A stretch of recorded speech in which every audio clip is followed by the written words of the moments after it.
afternoon to everyone. How are you? Very This is your host, Dr. Maitri Jhaveri from Department of Computer Science, Gujarat University. વ્યાસ મુનિ, as we all know him. વ્યાસ મુનિએ introduce કર્યા છે ચાર વેદ: ઋગ્વેદ, યજુર્વેદ, સામવેદ અને અથર્વવેદ.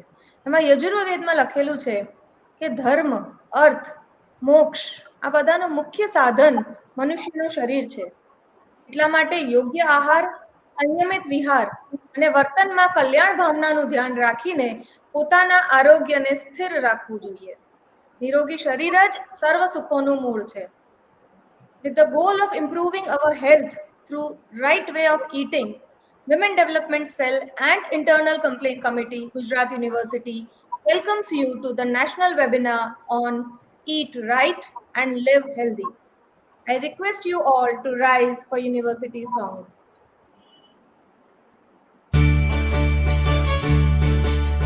वंदन अभिनंदन वंदन अभिनंदन वंदन अभिनंदन वंदन अभिनंदन वंदन अभिनंदन गुजरात यूनिवर्सिटी आपणी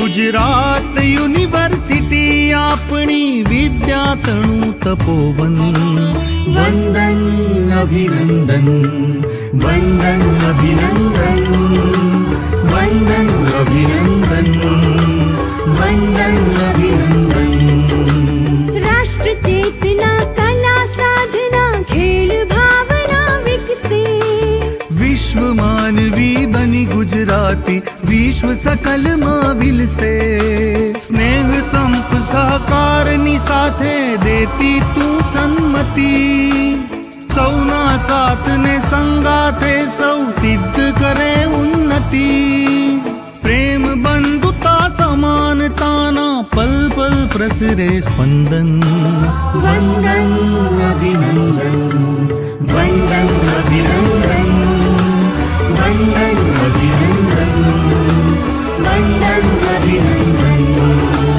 वंदन अभिनंदन वंदन अभिनंदन वंदन अभिनंदन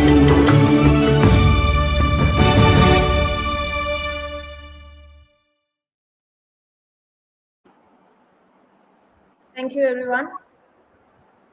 Respected patron of the seminar, the respected partner of the webinar, the Honorable Vice Chancellor Sir of Gujarat University, Professor Dr. Himanshu Pandya Sir, our guest of honor, respected Registrar Sir, Dr. Piyush Patel, distinguished invited speaker, Dr. Richa Soni, PhD, Foods and Nutrition, Assistant Professor at Food Science and Nutrition, Department of Life Sciences, Gujarat University, Ahmedabad, Professor Dr. Archana Makad Ma'am, Chairperson Women Development Cell, Professor and Head of the Department of Botany, Bioinformatics and Climate Change Impacts Management, Dr. Bharti Pathak, Chairperson Internal Complaint Committee and Director, School of Commerce, Gujarat University, Professor Dr. Jyoti Parikh Ma'am, Member Secretary Women Development Cell and Internal Complaint Committee, Professor and Head of the Department of Computer Science, my fellow faculty members and my dear students.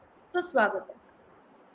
बुधवार का दिन शुभता के प्रतीक और रिद्धि सिद्धि के दाता गणपति और माता सरस्वती की साधना आराधना का दिन है. So let us begin our webinar by seeking the choicest blessings of Lord Ganesha. Vakratunda Mahakaya Surya Koti Samaprabha Nirvignam Kuru Me Deva Sarvakaryeshu Sarvada. Thank you. I would request Dr. Archana Makad Ma'am for a welcome address. Thank you, Maitri. Good afternoon. It's truly a pleasure to welcome you all here to this interactive webinar on Eat Right and Live Healthy. WDC and ICC, as we all know, is committed to addressing relevant issues by way of invited lectures and workshops throughout the year. We also provide a platform to the talented students through our interdepartment competitions called Pratibha. It's our proud privilege to welcome our Honorable Vice Chancellor, Professor Himanshu Pandya, who is an embodiment of courage, perseverance, and has been the guiding force for students and staff alike. We are very proud of the 5-star rating by GSIRF, and once again, for the third time, emerging as the only state university in the top 100 University of India in the NIRF 2022 ranking.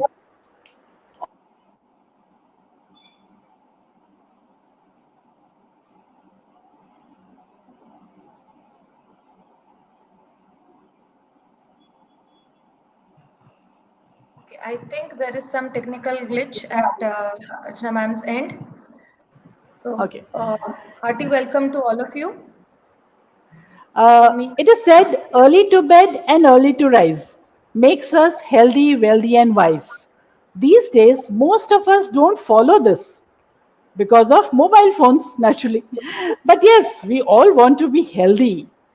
But how many of us understand the need to eat right and take care of our health? The sooner we learn it, the better for us. Because when health is lost, everything is lost, isn't it? I welcome our distinguished speaker, Dr. Richa Soni from Department of Food Science and Nutrition, Gujarat University, who has so kindly accepted to spare her time and share her knowledge and wisdom with us so that we learn how to manage our health. I also welcome the faculty members, invited guests, and the participants. We look forward to a great learning experience. Thank you. thank you, ma'am. As you rightly said, Archana ma'am, ગાયનું ઘી છે પીળું સોનું ને મલાઈનું ઘી છે ચાંદી. ગાયનું ઘી છે પીળું સોનું ને મલાઈનું ઘી છે ચાંદી. હવે વનસ્પતિ ઘી ખાઈને થાય સારી દુનિયા માંદી. તો આ માંદગીને અટકાવવા માટે જ આપણી જોડે આજે સ્પીકર છે આપણા. So we are very much thankful to our speaker for coming here and enlightening us. We have with us Dr. Richa Soni. She is MSc and PhD in Food and Nutrition. She is an assistant professor at Food Science and Nutrition Department of Life Sciences in Gujarat University, Ahmedabad. She has over 10 years of teaching and research experience. She has been actively engaged in nutrition research since 2013. She has many collaboration and projects with the leading food industries and funding agencies, including Nestle India, DST, and ICMR. She is the program coordinator of Nestle Healthy Kids program, which aims at creating awareness about key nutrients, healthy eating, and active lifestyles among adolescents. She is also the advisory committee member of Eat Right Challenge, which is a part of Eat Right India initiative of Food Safety and Standard Authority of India. She has also got awarded in 2021 for excellent performance as advisory committee member for the same. She has also worked as guest lecturer at University of Agder, uh, Kristian, Kristiansand, Norway. Dr. Soni is the author of many international research papers, books, book chapters, and scientific articles that have appeared in prominent food science and nutrition journals. He is also a recipient of National Postdoctoral Fellowship for Women Candidate by UGC 2013 to 2018 and also awarded Best Oral Presentation Award at the International Science Congress 2014. She is a life member of Indian Dietetic Association. What a beautiful profile. I'm sure we are going to get benefited by you, ma'am. So I hand over the stage to you, Dr. Richa Soni. Thank you, Dr. Mitri, for giving such a nice introduction of mine. A very good noon to everyone. Honorable Vice Chancellor of Gujarat University, Professor Dr. Himanshu Pandya sir, respected Registrar of Gujarat University, Dr. P.M. Patel sir, respected Professor Arshita Mankar ma'am, and members of WDC committee. First of all, before I begin with my presentation, I would like to thank Professor Archana ma'am for inviting me and giving me this opportunity to present at this platform and interact with you all.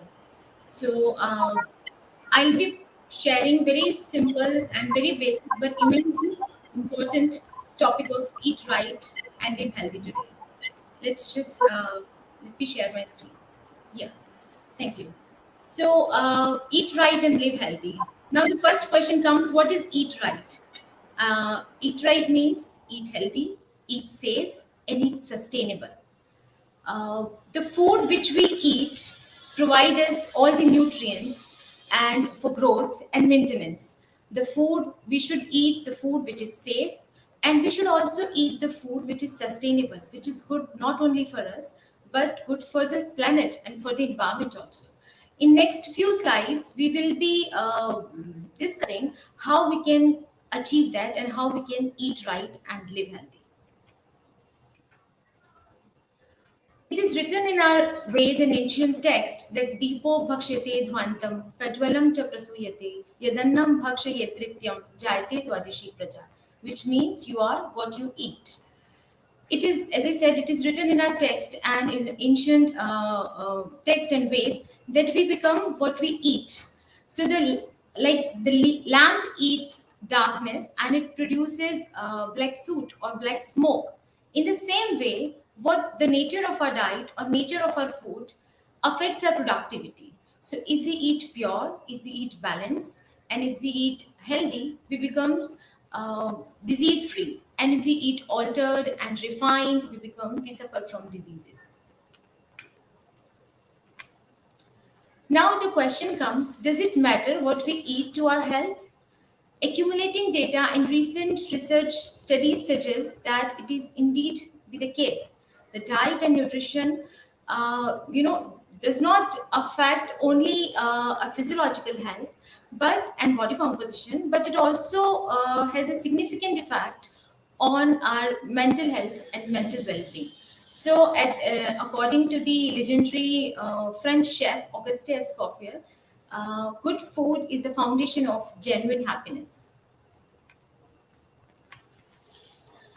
Now you see that the burden of diseases, whether it's communicable diseases or diet-related chronic diseases or the deficiency diseases or undernutrition problem, this burden of diseases are increasing. There's increased prevalence of diabetes, hypertension, obesity, metabolic syndrome, cancer, and at the same time, in developing countries like India, the diseases of undernutrition, deficiency diseases are also increasing.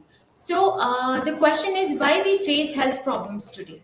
According to our National Family Health Survey 5, the proportion of people those who are overweight or obese is approximately 38.1%, and the same number of men are also either overweight or obese in India. So our health is an indicator of what we eat. The sorry condition in which we are living now is that not as an individual, but it's a global problem. As a world, the whole world is eating wrong. So it is attributable to the food and the nutritional factors. So as per the NFHS data, the high blood pressure, hypertension, the prevalence of hypertension is also high. It affects approximately 32% men and 30% women. Similarly, high blood sugar levels are also affecting 27% of Indian men and 24% of Indian women. So these are the problems related to your nutrition. And at the same time, we are also suffering from anemia, which affects approximately 31% of pregnant women in India. So India is facing a triple burden of malnutrition, where overweight and obesity often sits next to the underweight, and hidden hunger, micronutrient deficiency is also a growing problem in India.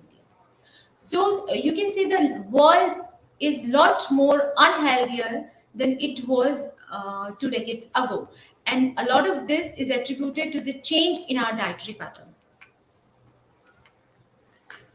Now, I would like to all of you to think about your most productive days in the past week and ask yourself a question. Then, on that afternoon, what did you eat? What did you have in lunch? So, when we think about our productivity, we consider factors like knowledge, we consider factors like skills, personality, and we rarely consider food as a factor that affects our productivity. But food is not just simply a fuel. it affects our productivity, it affects our cognitive functions, it affects our physical performance. Now, why it happens? Because whatever you eat, everything you eat, it gets converted into glucose and other nutrients, which are required for your body's functioning. So when we run low on glucose or other nutrients, we have tough time staying focused, and our attention drifts, and this is why it is difficult to concentrate on empty stomach. Most of us already know this, and yet we don't make smart decisions about our diet. Now let's understand the difference between emotional hunger and physical hunger. So there's a difference between your physical need of food and your emotional need of food. There's a difference between appetite and hunger. Because most people find food as a tool to cope up with the stress. So, and different emotions cause you to crave, causes different cravings for different fruits. For example, when you are bored, it creates distractions. When you are angry, you crave for crunchy, spicy, and hot foods. When you are fearful, you crave for smooth and creamy and comfort foods. When you're stressed, your appetite goes up and down. When you're fatigued, you crave for sweet and carbohydrate rich food. So there's a difference between there's a brain connection with the food, and there's difference between emotional and physical hunger. We should understand this. Now we all know that the prevalence of diseases is increasing day by day, be it non-communicable diseases or hidden hunger, which is micronutrient deficiency, or maybe the undernutrition. And we also know that the food affects our productivity, food affects our physical health, and food affects our mental well-being. So what should be our dietary goal? So our dietary goal should be to maintain the state of positive health with optimal performance, and to maintain our ideal body weight, and also to achieve the adequacy and all nutrients and prevention of obviously dietary deficiencies. And our ultimate aim is to prevent diet related chronic disorders. Now the dietary needs are affected by our life stage and our age. So for example, in infancy, for growth and achievement of appropriate milestones, breast milk and energy rich foods are required.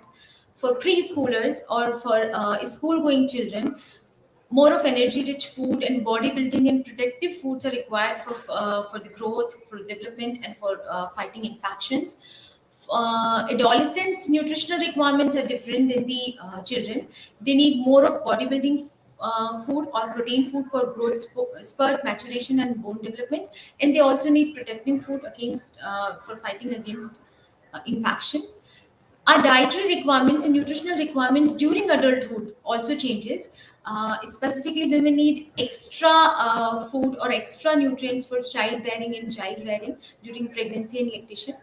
And then again, our diet requirement and nutritional needs changes during the elderly stage, and where we need more nutrient dense food but less fat food to prevent chronic diseases and to be physically active and physically healthy. So overall, the nutritional requirement is affected by your life stage and of course by your age. Now, what we will be eating for good health. So, good food is equal to good life. We should be eating a balanced diet. Now, the question comes, what is a balanced diet?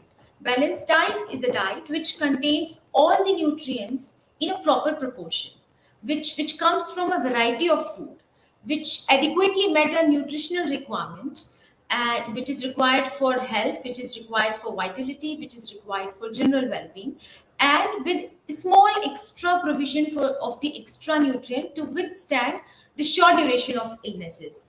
So how we can get this balanced diet? This balanced diet we can get from by including foods from different food groups, by including cereal, millets, and pulses in diet, by including vegetables and fruits in our diet, by including milk and milk products, egg, meat, fish, which are the main source of protein in our diet by including different types of oil, fat, and nuts and oil seeds in our diet. So the key is diversified diet with a judicious choice from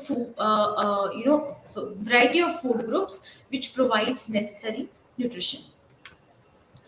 Now, when we are discussing the balanced diet, uh, a diet which provides all the nutrients, let's discuss the categories of food groups. So, ICMR has categorized food into 5 food groups. What are these? These are cereal, grains, and products like rice, wheat, ragi, bajra, maize, jowar, barley, rice flakes, and other cereal products also. They are the main source of energy in our diet. They also provide a significant amount of protein.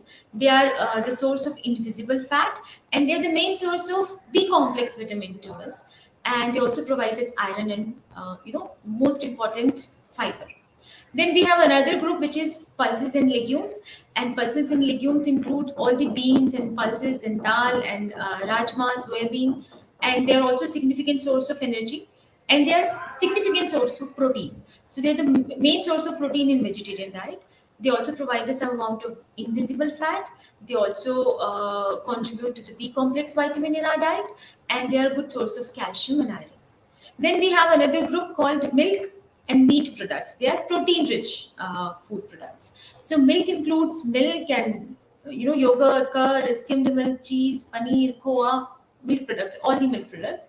And meat group includes chicken, liver, fish, egg, meat. So they provide us protein, they provide us fat, they provide us B complex vitamin, and particularly they're the main source of B12 in vegetarian diet. They provide us calcium, they provide us B complex vitamins. Then we have another food group called fruits and vegetables. So this group includes fruits and vegetables. So fruits are any regional and seasonal fruit. They are the main source of carotenoids, they are main source of vitamin C, and they also provide a significant amount of fiber.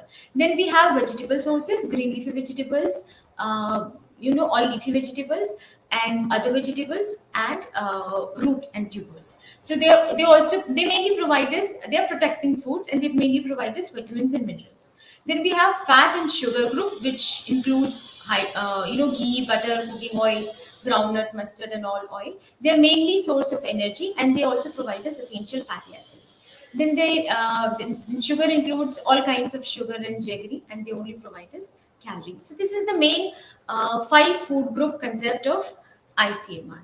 Now the question comes, what are the functions of food? So mainly we can categorize food or the major nutrients into 3 categories: energy giving food, bodybuilding food, and protecting food. So energy giving foods are carbohydrates and fat. They mainly comes from whole grains, cereals, millets, and vegetable oil, ghee, and butter. Nuts and oils also provide us significant amount of calories, energy, and sugar also provides us only calorie, no other nutrients. Although nuts and oilseeds are good source of vitamins and protein, also vegetable oil also provide you fat soluble. They are required for absorption of fat soluble vitamin, and they also provide us essential fatty acids. Then we have bodybuilding foods. Bodybuilding foods are protein rich foods. So pulses, nuts, oil seeds, milk products, meat, fish, poultry. In addition to protein, they also provide a significant amount of B complex vitamins, invisible fat, calcium, and other vitamins, and iron. Then we have protecting food. As I said, vegetables and fruits are protective foods. They provide us vitamins and minerals. They are good source of phytonutrients. They are good source of antioxidants. They are good source of fiber, and they also provide us protein. Now, so this slide shows the balanced diet for adult males. So this is what we call the food pyramid. So this shows how much of each food group you should be consuming. For example, an adult male should consume 10 to 12 servings of cereal groups. So this one serving means, 2 small fulkas or 1 chapati, or 1 katori upma, or 1 katori cooked rice, or 2 idlis, 1 dosa. So this is one serving. So you should be consuming, a male with sedentary activity should consume 10 to 12 servings of cereal.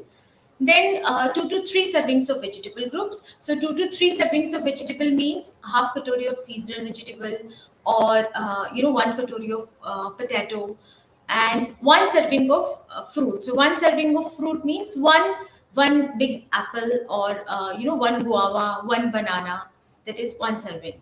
Then there should be 2 to 3 servings of milk, curd and paneer group. So 1 katori curd or 3 small pieces of paneer is equal to 1 serving. And then there should be 1 serving of at least 1 serving of meat, fish, poultry or pulses group. So 1 katori dal is equal to 1 serving, or 10 to 12 almonds, or 2 small pieces of fish or chicken is 1 serving. 1 egg is a 1 serving. And there should be 2 to 5 servings of fat and oil.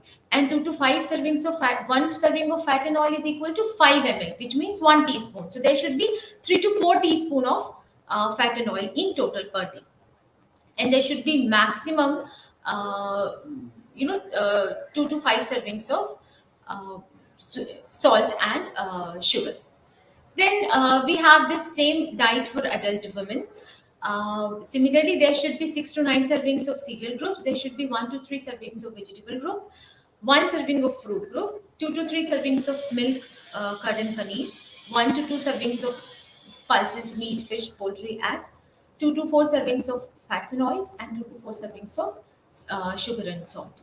Now, there should be extra portion for pregnant women and lactating women. There should be 2 extra servings of milk, 2 extra servings of oil, and 1 extra serving of green leaf vegetable during pregnancy. And there should be 1 extra serving of cereal, 2 extra serving of pulses, and 1 to 2 extra servings of green leafy vegetables during lactation also. And for elderly women after menopause, reduce 1 serving of cereal and add 2 servings of fruits. That is recommended diet. Now we'll be discussing all the nutrients in very brief, just to have an idea about what these nutrients are. So carbohydrates in our diet, technically carbohydrates are polyhydroxyaldehyde or ketone or their derivatives. So in simple terms, carbohydrates are sugars or starch that provide our body with energy. So the main function of carbohydrate is to provide energy. So there can be 2 sources or 2 forms of carbohydrate in our diet: simple carbohydrate and complex carbohydrate. Simple carbohydrate means fruit sugar, table sugar, milk sugar, or glucose, and that comes from the sweet or sugary food. So this carbohydrate breaks down into glucose very easily, and it's quickly absorbed by the blood. And then we have complex carbohydrate. Complex carbohydrate, which comes from cereals, millets, pulses, root vegetables, and in the form of glycogen in the liver, animal food.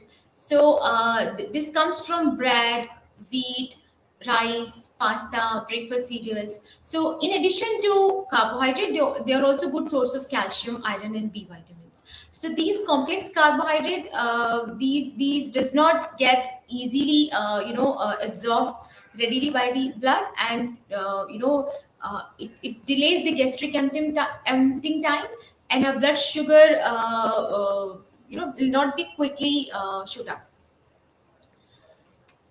Then how much carbohydrate we should be eating? So the recommended dietary intake is 130 gram per day. So you should be eating 130 gram per day.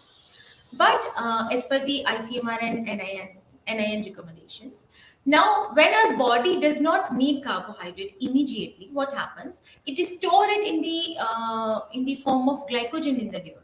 So for the future use, but we have a limited capacity to store glycogen in our liver. So what happens when we do not need carbohydrate immediately, and when all storage are also full, then the body converts carbohydrate into fat, and then this carbohydrate is deposited in adipose tissue, and then sometimes extra carbohydrate intake, extra sugar intake, especially the simple sugar, can lead to weight gain. Now, but at the same time, too little carbohydrate is also harmful to us, because then you will not get enough fuel, and you'll feel weak. You will feel difficulty in concentration, because you need a constant supply of glucose to your brain for proper functioning. And then too little carbohydrate also can cause constipation. Now the question comes, the general myth is, do carbohydrate makes you fat? Now the answer to this question is, each gram carbohydrate contains less, half as many calories as fat. So cooking methods, like whether you're boiling it or steaming or which method you're using, that also affects glycemic index of carbohydrate. And how much fat you're adding, that also affects the calorie content. Now, very low carbohydrate diets, some people start reducing their carbohydrate intake in order to prevent weight gain, or in order to reduce weight, they limit their carbohydrate intake. So, if you are consuming recommended amount, it's fine. But if you're restricting carbohydrate too much, then your diet will not represent each food group which is required for your body, and which may lead to symptoms related to micronutrient deficiency. So risk of micronutrient deficiency increases when you are on very low carbs diet. And another thing is, carbohydrates have protein sparing action. That means when you do not get enough carbohydrate, your body starts digesting muscles for obtaining energy, which is not good. And then protein will not be able to fulfill its own function, which is bodybuilding or maintenance. Then another important nutrient is protein. So protein is required by our body for bodybuilding, for repairing, for maintenance, for wear and tear, and all the hormones and enzymes are also protein in nature. So we need protein for hormone and enzyme synthesis also. So there can be three types of protein sources in our diet. They can be vegetarian sources, they can be dairy sources, animal sources, and they can be non-vegetarian sources. So one serving of protein should include in each meal in vegetarian diet. So vegetarian sources are dal like moong, masoor, urad, chana, all the dals will give you, they gives approximately 22 gram protein per 100 grams. So one bowl of dal will give you approximately 6.6 gram protein. In beans we have soybean, which is the richest source of protein, so it provides approximately 35 gram protein. So one bowl of soybean will give you approximately 10.5 gram of protein.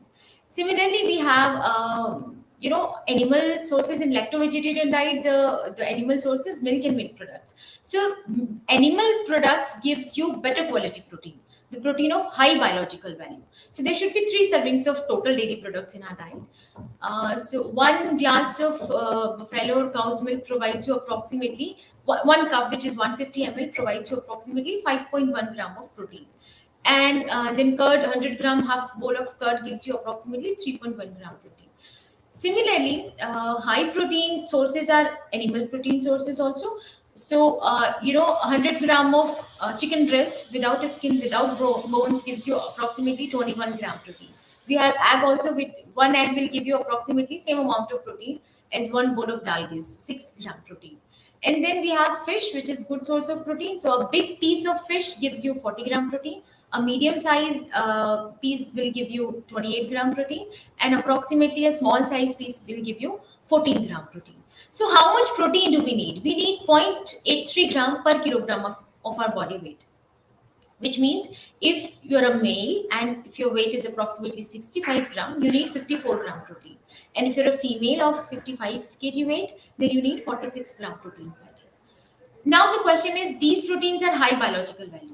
So the vegetarian people should supplement their cereals with pulses. There should be mutual supplementation. They should include cereal and pulse in the ratio of 5:1 to improve the protein quality of their diet. So if you mix cereal pulses in this ratio, the quality of protein will be equivalent to the egg protein, which is a very helpful thing.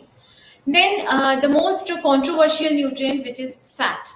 So fat provides us energy. It maintains our body temperature, and it also provides us essential fatty acids. So we should ensure moderate use of edible oil and animal fat, and very limited amount of ghee, butter, and vanaspati. So the estimated average intake is 20 to 25 gram per day. That you should be consuming. So there are 2 types of fat in nature: visible fat, which is oil, butter, ghee, and invisible fat, the fat which is present in milk products, the fat which is present in animal food, the fat which is present in nuts, is in the form of invisible fat. So this requirement is for visible fat. So, fat gives us three different kinds of essential fatty acids, which are called saturated fatty acids, monounsaturated fatty acids, and polyunsaturated fatty acids. So, these fatty acids are required by, we should consume in 1 is to 1.3 is to 1. And this should be the ratio of these fatty acids in our diet. Now, how to get this ratio? So, to get this ratio, you should be, combining, or you should be adding this kind of oil to your diet: this groundnut or sesame or rice bran plus mustard oil, groundnut, sesame, rice bran plus canola oil. So these combination will give you the required amount of this, the proper proportion and desirable ratio of this SFA, monounsaturated fatty acid and polyunsaturated fatty acid. Now, there are two more important fatty acids, omega-3 and omega-6. So, omega-3 comes from the fish and fish oil, and omega-6 comes from the all vegetable oils. So, we need a particular ratio of omega-3 and omega-6 fatty acid to ensure the proper supply of fatty acids, different fatty acids in our diet. Now, what is the issue with desi ghee? Many people ask me whether we should consume desi ghee or not. And her dadi nani, they says that desi ghee is good for you, and desi ghee is also ingredient of many Ayurvedic preparations, and it has been, mentioned in our ancient text that it has got many medicinal properties. So, desi ghee, I would like to, on the contrary, this. The nutrition literature, it suggests that the saturated fatty acid is the main culprit for cardiac diseases, and you should not be consuming this. I would like to clarify here that the Indian concept of desi ghee is very, very different from the Western concept of saturated fatty acid. Here I have given a comparison of cows and buffalo ghee, sorry, because according to Ayurveda, cow's ghee is better than buffalo ghee. So, total polyunsaturated fatty acid content is better in cow's ghee as compared to buffalo ghee. And, the ghee of this ruminant animal, it contains RTFA, which is total ruminant trans fatty acids. So, these are produced during the biohydrogenation process, or biohydrogenation of linoleic acid, which is an essential fatty acid, by the rumen bacteria. So that is why, this biohydrogenation process leads to conjugated linoleic acid, and this conjugated linoleic acid, desi ghee contains this conjugated linoleic acid, and which has anti-allergic, anti-inflammatory, anti-carcinogenic properties. So overall, cow's ghee is good for you. And the concept of desi ghee is very different from the concept of hydrogenated fat, which is and this desi ghee contains biohydrogenated conjugated linoleic acids, so which is good for you. So the cow's ghee is actually good for you, and you should be consuming. Now the question comes, how much you should be consuming? So for here I have given a very simple calculation. For one person, maximum 675 ml of total fat, which includes oil, ghee, butter, should be used in a month. So if there are 5 family members, so the total fat allowance will be 675 multiplied by 5. So that will be approximately 3.4 kg. So this means the total 3.4 kg should be used by the entire family. And 1/4, not more than 1/4 part of this 3.4 kg should comes from the saturated fat, which is ghee and butter, and 3/4 part should come from the vegetable oil. So the 1/4 will be approximately 850 gram of ghee and butter, and 3/4 part will be 2.4 kg oil per family. Of a family of 5 members. Then let's discuss about the micronutrients also. So micronutrients are required in minute amount, but play very important functions in the body. So we have 2 micronutrients, broadly vitamins and minerals. So vitamins are the organic compounds required in very small amount and which cannot be synthesized in our body. So I'll briefly discuss. There are 2 types of vitamins: water soluble or fat soluble. So fat soluble vitamins are vitamin A, D, E, and K, and water soluble are vitamin C and B complex. So B complex has 8 vitamins. So these fat soluble vitamins are, they can be stored in our body. They need fat for their absorption, and they can be stored in our body. So if you're not, you will not get deficiency sign and symptoms immediately. if you're not consuming. But B complex vitamins cannot be, this water soluble cannot be stored in our body. So you need a daily supply of these vitamins in your diet. Then minerals are inorganic elements found in the body tissue. Similarly, we can classify them in two categories: major minerals and trace minerals. Major minerals are required in more amount as compared to trace minerals. So sodium, potassium, fluoride, calcium, phosphorus, these are major minerals, while iron, copper, zinc, selenium, iodine, chromium, these are trace minerals required in very minute amount in the body. Now, how to ensure that you are consuming enough vitamins and minerals?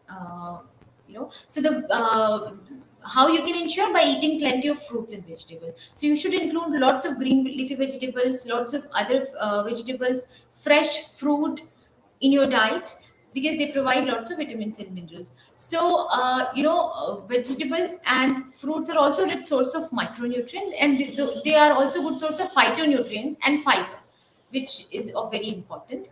And then fresh fruits are better than fresh fruit juices, because they will not provide you any fiber and more calories. So that is, fruits are always better than the juices. Then comes now the question again comes, how much fruits and vegetables we should be consuming. So you should consume at least 300 gram of vegetables, which includes 50 gram of green leafy vegetable, 200 gram of other vegetables, and 50 gram of roots and tubers in a day. In addition to that, you should consume 100 gram of fruit daily. And then what kind of vegetables and fruit you should be consuming? You should be consuming local, freshly available, seasonal.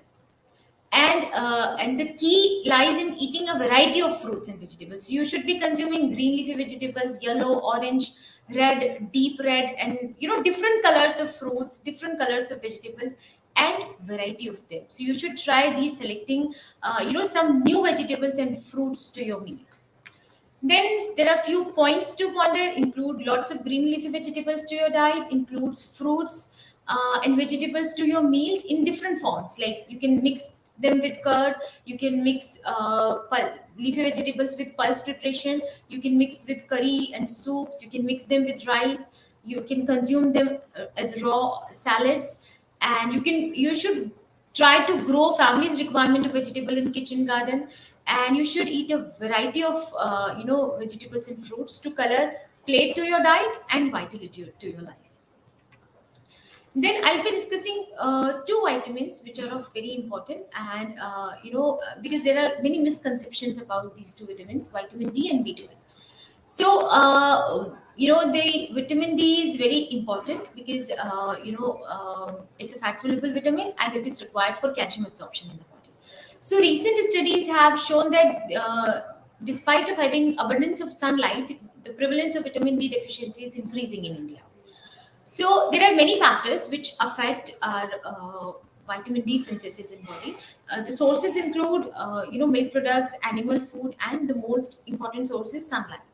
So your skin complexion, use of clothing, use of sunscreen, solar zenith angle, pollution, environmental pollution, and the time of day, these all are factors affect your vitamin D synthesis.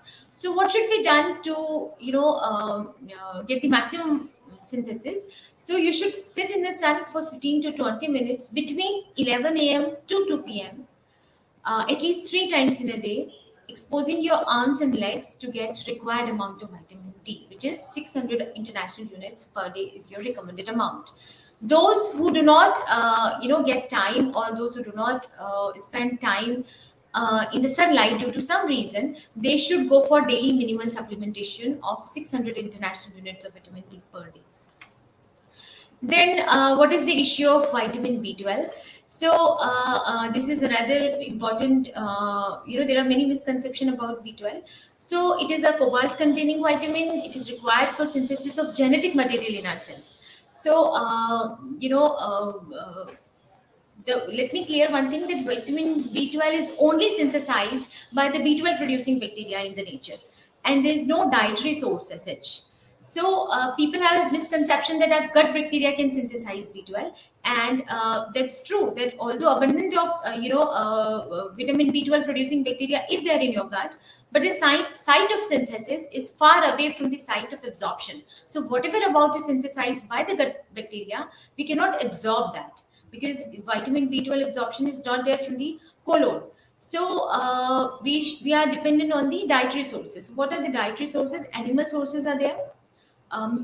For vegetarians, milk and milk product are the main source of vitamin B12, and otherwise seafood is a good source of B12.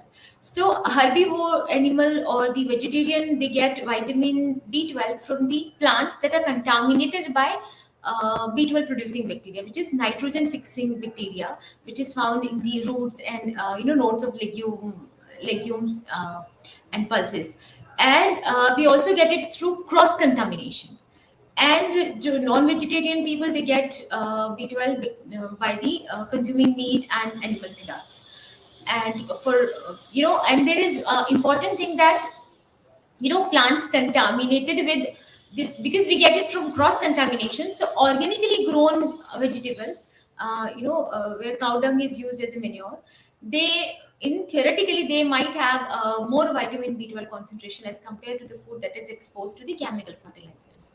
And now the question comes, how vegetarian people are not becoming B12 deficient. Although B12 deficiency is very common in India, but it is speculated that the polluted environment and unhygienic practices could be providing necessary B12. So what should be consumed? Vegetarian people should get either supplement, or they should go for fortified food products. And dairy product, particularly cow's milk, is a good source of B12, because the gut flora of cow is rich in B12 producing bacteria, and that is why, as compared to other animals, so cow's milk is a good source of B12. Now, although sodium is a micronutrient, but the consumption of excess sodium can lead to various diseases like high blood pressure, or risk of heart diseases also increases. So sodium is important micronutrient, but the thing is, we consume a lot of hidden sodium, or in the form of hidden salt. So the current average intake is 12 gram per day in India, as opposed to the recommended amount is only 5.4 gram, which is approximately 1 teaspoon of salt should be consumed every day. So why we are consuming more? Because 75% of the salt is in the hidden form already, in the form of sodium bicarbonate, in the form of baking soda, in the form of fruit salt, in the form of preservatives. So ready meals, soup, sauces, cereal products, baking soda, fruit salt, processed meat, they also contribute to the overall higher intake of salt in our diet. So what are the tips to reduce the salt intake? We should we should not add salt at the table. We should use more herbs and spices and lemon juice to to increase the palatability of diet without adding too much salt. We should always check the labels, and we should always go for the lower salt varieties if available. Then we should limit the intake of added food with added baking soda, added fruit salt, sauces, ketchups, pickles, and papads. And if we resist salt intake, or restrict the salt intake for 2 weeks, our taste buds can adjust to the lower intake. So this is the beauty of physiological adaptations. Now, when we ask somebody or someone to reduce the salt intake, they mostly change the type of salt.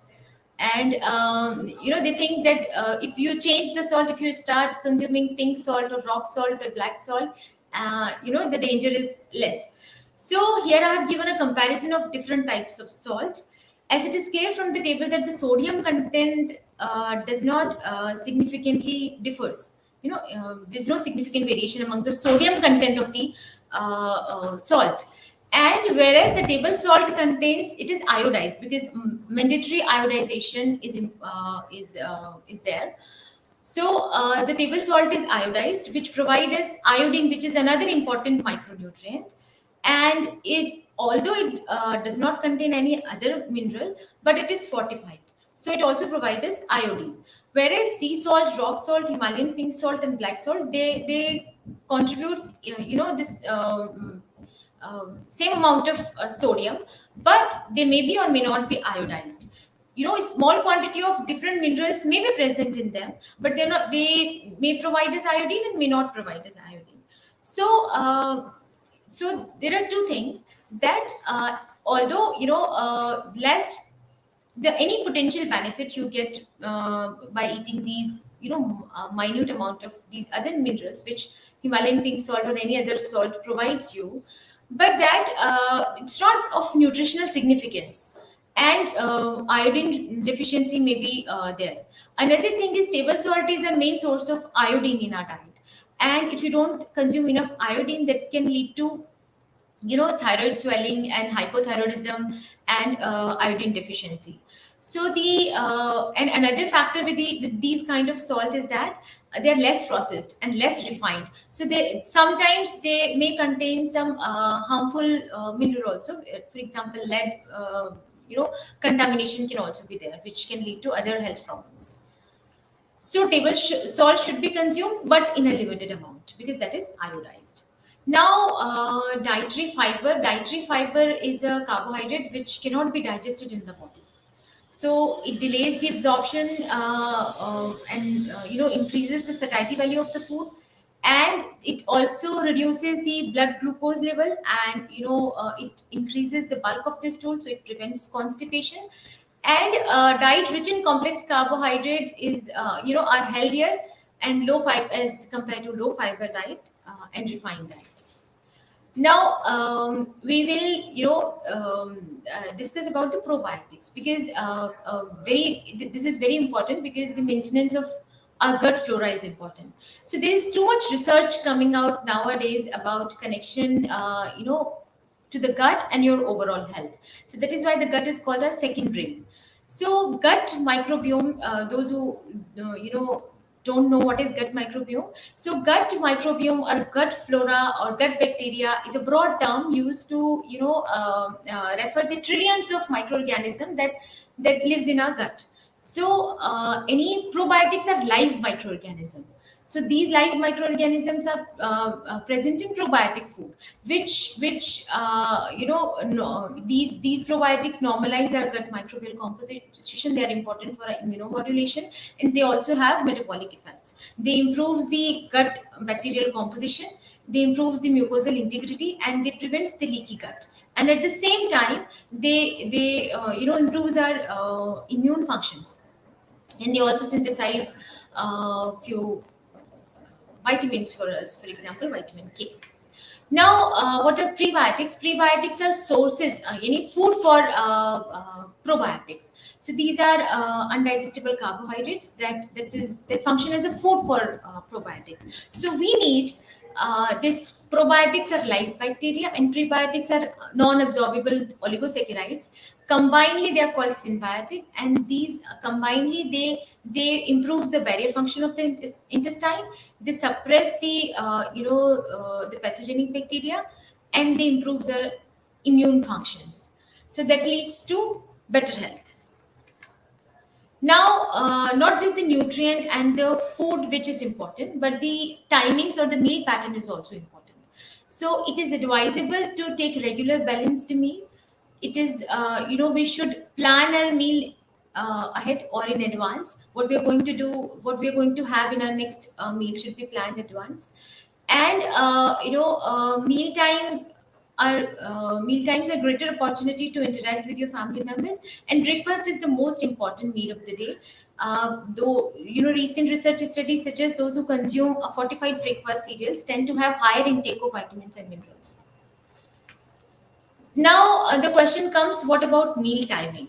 So is the meal timing is also important? Yes, the timing is important. Why? When you have timely breakfast, timely lunch, and timely snacks, your blood sugar level maintains. You'll have a normal blood sugar levels, and you'll have constant supply of fuel to the brain and other body parts. So your body gets constant supply of fuel, and our blood sugar is maintained. But when you skip the breakfast, what happens? When you skip the breakfast, your blood sugar level drops and you feel tired, and then you crave for high sugary food and high carbohydrate food, and you end up eating lots of high carbohydrate and simple sugars. And then because these simple sugar digest easily, then your blood sugar drops again to very low level, and then you again feel very hungry, and then you'll end up eating more of carbohydrate food. So this timing, this disturbs the whole blood sugar regulation. So this is the better way of eating. Do not skip your breakfast, lunch, dinner, and snacks. So small quantity, frequent meals are suggested for the maintenance of the blood sugar level. So these rapid increase and rapid decrease in the blood sugar levels, it causes an imbalance between the hormonal level, and it causes the compensatory response to be activated, and then leads to secretion of certain hormones, and these hormones counteract and causes irritability, anxiety, and mood disorders also. So what should we do? We should become a conscious eater. So how to become a conscious eater? So you should eat when you're physically hungry. You should reduce the number of distractions like mobile and TV. You should eat when you're sitting. You should eat when your mind and body are relaxed. And you should eat appealing food, eat slowly, and listen to your fullness. Now, it is rightly said by Edward Stanley that those who think they do not have time for bodily exercise will sooner or later have to find time for illness, because exercise and diet, they both go together. And for maintenance of proper weight and for maintenance of health, diet and exercise both are important. So this is a physical activity pyramid. Like we have a diet pyramid, we have physical activity pyramid. So we should be, as per this recommendation, we should be involved in moderate intensity exercises like, cleaning your room, walking to the stores, walking your dog, or taking stairs instead of escalators or lift every day. 30 to 60 minutes. We should be involved in cardiorespiratory endurance exercises like walking, jogging, bicycling, sports, and 3 to 5 days in a week. We should involve in strength and flexibility training at least 2 to 3 times in a week, and we should cut down on these sedentary activities watching TV and just lying down. So this should be a physical activity. So physical activity is what? Exercise can be any activity which gets you slightly out of the breath and makes you a bit sweaty. So like brisk walk, jogging, cycling, heavy gardening, housework, you should be doing for 30 minutes, at least 30 to 40 minutes on 5 to 6 days in a week. And one session of 30 minutes or 2 sessions of 15 minutes are equally effective. Then what should be our diet direction? So diet direction is right nutritional behavior and right dietary choices. So you should eat a variety of food. You should eat plenty of fruits and vegetables. You should use edible oil and animal food in very moderate amount. Avoid overeating and prevent your weight gain. Exercise regularly. Restrict the salt intake. Ensure the use of safe and clean food. Adopt right pre-cooking preparations, and drink plenty of water. And of course, minimize the use of processed and packaged food. Then comes eat a variety of food to ensure a balanced diet. So you should be eating a variety of cereals, variety of pulses, lots of vegetables, lots of different kinds of fruit, different kinds of nuts. Then these are few points to ponder that choose low fat dairy products, limit the use of ghee, and then use fat and oil in moderation. Use of reheated fat should be avoided. Then we also have now the question comes, avoid overeating and prevent obesity. This is also important because there has been a dramatic increase in the prevalence of overweight and obesity in all age group in last 2 to 3 decades. About 30 to 50% of Indian adults are either overweight and obesity. And obesity is a home of disease. It increases the likelihood of comorbidities and other cardiac diseases, diabetes, osteoarthritis, cancers. So you should prevent becoming obese. Now the question is, you should be watching your weight. So after eating, we should always feel satisfied, not stuffed. This is important.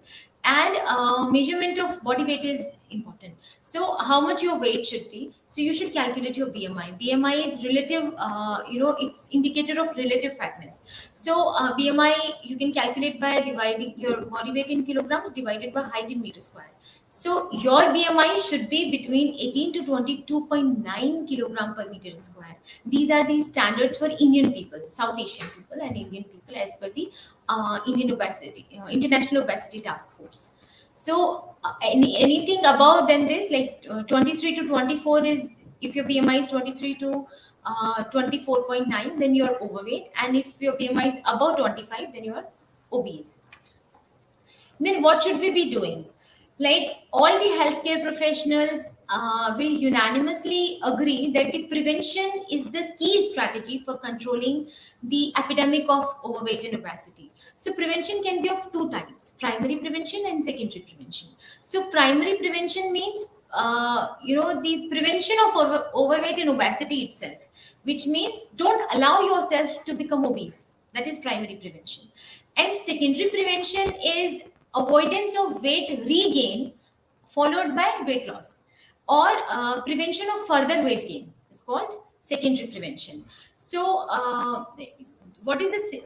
There's very simple formula of doing this: balance your diet and activity. So you should be in the energy balance state. Your expenditure of energy should be equal to your energy intake. Then you will be in diet balance state. Now, the prevention of obesity starts during the pregnancy, because the earliest risk of childhood obesity is excess maternal weight. So there are intergenerational influences like preconception, prenatal, and birth to 2 years. So if your mother's weight pre-pregnancy is high, if the nutritional status is poor, or if the paternal weight is high, then there are chances that child will become obese in later years. That affects his or her body composition. Then there are certain intrauterine environmental factors, for example, gestational weight gain, for the intake of nutrients, smoking, physical activity, that also affects child's fetus body composition. And then how you feed the child in initial 2 years. So infant birth weight, his nutritional status after 2 years, and the growth trajectory, or the nutrition and parent infant feeding practices, that also affects the body composition and the weight in later years of life. So it's never too early to start preventing obesity. Now, another important aspect is of healthy eating is look out for fat and saturated fat and sugars and salt on food labels. So make a habit of reading food labels. So what is written on the label, why it is important to you. So you should be looking for the fat content, saturated fat content, sugar content, and salt content. So in all the food labels, they have a nutrition fact panel. And they provide the per 100 gram nutrient, or the amount, the percentage of RDA one serving fulfills. So we should make a habit of reading nutritional labels and nutrition fact panel, so that we know about the ingredient and we know about the nutrients we are consuming. Then in another few slides, I'll be discussing what can be done at the family level to for the healthy eating or for health promotion. So how we can promote health in the family. So in seeing, always remember that seeing is believing. So individuals and family are the heart of community, and they provide the foundation for the strong and vibrant nation. So individuals as well as families must adopt healthy habits and assume responsibility for living a healthy lifestyle. So what should be done as parents? What should be done? Action steps for parents. So the key goal is to to address the common life related problems. So set a limit, firm limit of TV viewing to the maximum 1 hour per day. Mandatory 60 minutes of physical activity should be supervised by the parents. And parents should also restrict the eating out and the availability of high fat, salt, and sugar food at home. Then parents should also set the stages of healthy eating, set the guidelines for children, what, when, and which food will be available to them. And parents should act as a role model for children so that they can follow your lead and making the healthy eating enjoyable experience, and encourage everybody in the family to be more physically active, and to cut on their sedentary behaviors, and promote age appropriate sleeping pattern and duration among the children. Now, the key eating principles are everybody, be it children or other individual, we learn about healthy eating bite by bite, food by food, and meal by meal. So, parents are responsible for what, when, and where the child is fed, and the child is responsible for how much or whether he or she eats. Then there are parents have more control and influence over what the young child is eating, but older children or the adolescents, they make their own decisions. So but on the other hand, the teenagers, or they have more skills that can be used to help with the meal planning. So you should involve them in planning and cooking, and deciding what we're going to eat.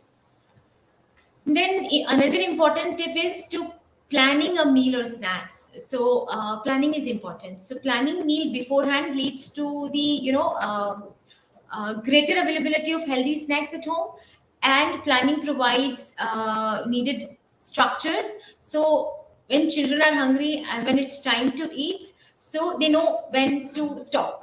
And planning also help us to organize our grocery list, and avoid last minute trips to the supermarkets. Then we should educate ourselves, or we should educate our children about the nutrition, and there can be different approaches. One such approach is traffic lights approach. So this red means the red zone means the food which can be eaten very rarely, and this yellow means the foods which can be taken in moderation, and this green zone means food that can be eaten or that can be taken in lots of amount. So fried fruits and chocolate, sweets, full cream milk, fruit juices should be taken very rarely. Milk products, cereal, banana, root vegetables, sugar and fat should be taken in moderation. And all seasonal Greek leafy vegetables, raw fruits, and salted lemon water, puffed rice, roasted snacks can be taken in liberal amount. Then we should also have a ready supply of nutritious snack in our kitchen. We should organize our kitchen in such a way that healthier snacks are easy to grab. So, toned milk, unsweetened fruit juices, yogurt should be there in the fridge. Roasted grains can be there in the fridge. So, if you have ready supply, most likely you will, end up eating the healthy food. Then, water is also important. Drink plenty of water throughout the day. Offer yourself a glass of water as part of meal and snacks. Be physically active and ensure that you drink enough water. And 100% fruit juices and milk are healthy choices, but extra amount of that can lead to weight gain. So you should not be consuming fruit juices in excess. Then the most importantly, make eating a pleasant experience, improve the nutritional quality of food, and create a positive environment so the children and adults can enjoy and they're aware about what they're eating. Then we should provide ourselves and to the children choices, but with the limits. So choices can be like apple or oranges, poha or upma, stuffed sandwich or stuffed paratha. So there should be limited choices available to everyone. Then it's okay to eat food occasionally that don't quite measure up, or but it is what if you eat that food on a regular basis that affects your nutritional status. So we should avoid food using as a reward or punishment, and we should not group food as a bad food or good food. Instead, we should be saying that the food which we eat every day and the food which we eat once in a while. And we should, most importantly, we should learn to celebrate without food. Then the power of role modeling, especially for children, they often develop eating habits as their parents. So what we say about food and what we eat that also affects them. So because they quickly mimic your words and attitudes and action. So it's if your child sees you enjoying healthy food, there are more chances that he or she is more likely to do the same. Then I'll be discussing few of our products. We have developed in Gujarat University. So this is a nutritious bite, which is fortified nutritious cookies we have developed in our department. This is jowar, soybean, and peanut based cookies, and which is high protein, high in vitamin A, iron, calcium, and zinc. And the aim of development of these cookies to supplement these fortified cookies to our hostel girls, and the cookies will be supplemented to university hostel girls 3 times in a week, and as evening snacks. So this is our our product. Then GU is also under the process of getting FSSAI Eat Right Campus Certificate. I am part of the advisory committee. I am part of district level advisory committee of Eat Right Challenge, which is part of Eat Right India initiative by Food Safety and Standard Authority of India.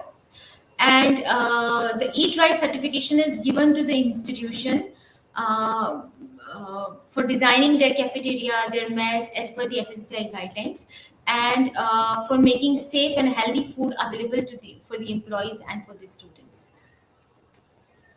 With this, I would like to end this presentation with a message that bring discipline to your lifestyle and maintain healthy weight and keep yourself disease free. Thank you very much. Thank you, ma'am. It was a wonderful session. You have actually covered so many points.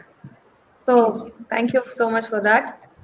And congratulations on the product that you have developed and the Eat Right certificate. Congratulations for that also, ma'am.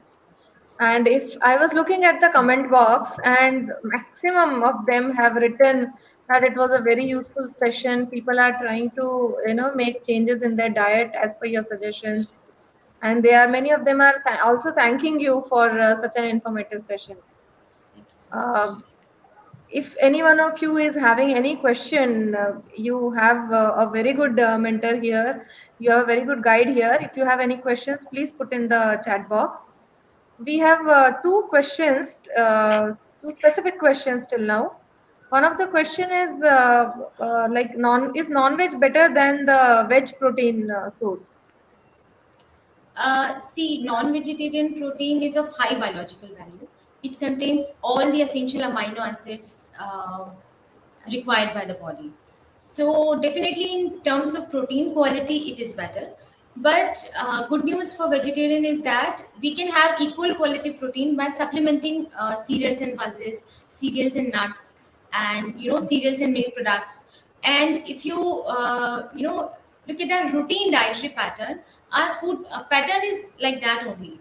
Like we eat rice with dal, chapati with dal, rajma and rice, kadhi and chawal. So these all are, are combinations of cereal and pulse, which gives us good quality protein. So, but the ratio should be 5:1 in terms of protein. Okay, ma'am. Thank you very much, ma'am. Another question is, a person is telling that I am very foodie. And for me, it is difficult to follow everything. So any suggestion for that person? Being foodie is not wrong. It's fine. There's nothing wrong in that. Just we don't need to even restrict the amount of food. We just need to change the composition of our diet. So I always say that it's not dieting, but it's just we should always say that I have started eating healthy.